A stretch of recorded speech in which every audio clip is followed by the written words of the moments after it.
dark stuff with melody, you know. Yeah, I love melody. Fans of that, you know. Yeah.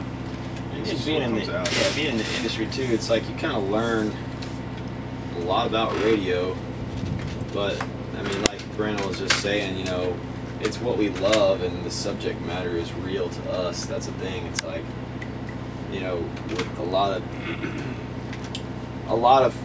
I mean, you have to be careful in Christian music. I know as far as what you talk about, musical tourism. I know, but with us, you know, we were like, you know, versus seeing how many times we can say God's name in a song or whatever, it's like we just pray for God to speak through us and talk about real subjects that we've gone through and have been delivered through, you know what I mean? I'd actually talked to, you know, Emery was here last week, and I got to interview Trevor, and he brought up this thing that, like, you know, Christian music is so focused on the worldview rather than the world through the view. Right. But it's something that rock music in the Christian world seems to have, you know, a little bit more correct as far as like looking at the world through the view rather than, you know, like the contemporary stuff. Absolutely. And I think you guys do that amazingly as well. Cool. Well, I think it's part of what, you know, our faith is that we're not in here to,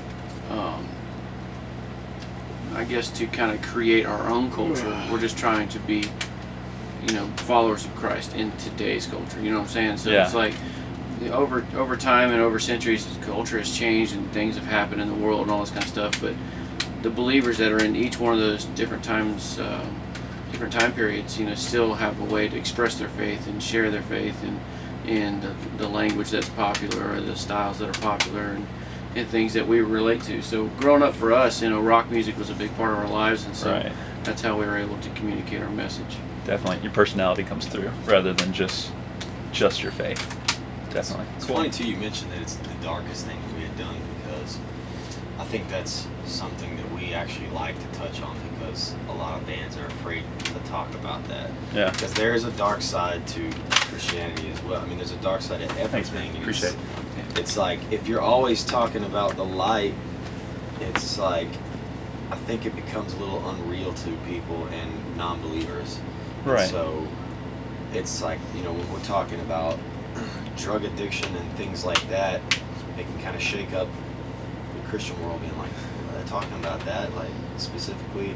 And then also the unsaved can be like, well, crap, I've been there too, you know what I mean? It's like, well, we've been there. I mean, do we just want to give you this outlet to let you know that there can be hope at the end of that, you know? It's not all puppy dog flowers. Yeah, it's not supposed to be, because I mean, that's just, there are bands that can do that, and that's what they're called to do, but for us, it's just like, that's a little more real and where we're from, so let's just write about, that's what you're supposed to do as an artist, write about what's in your heart.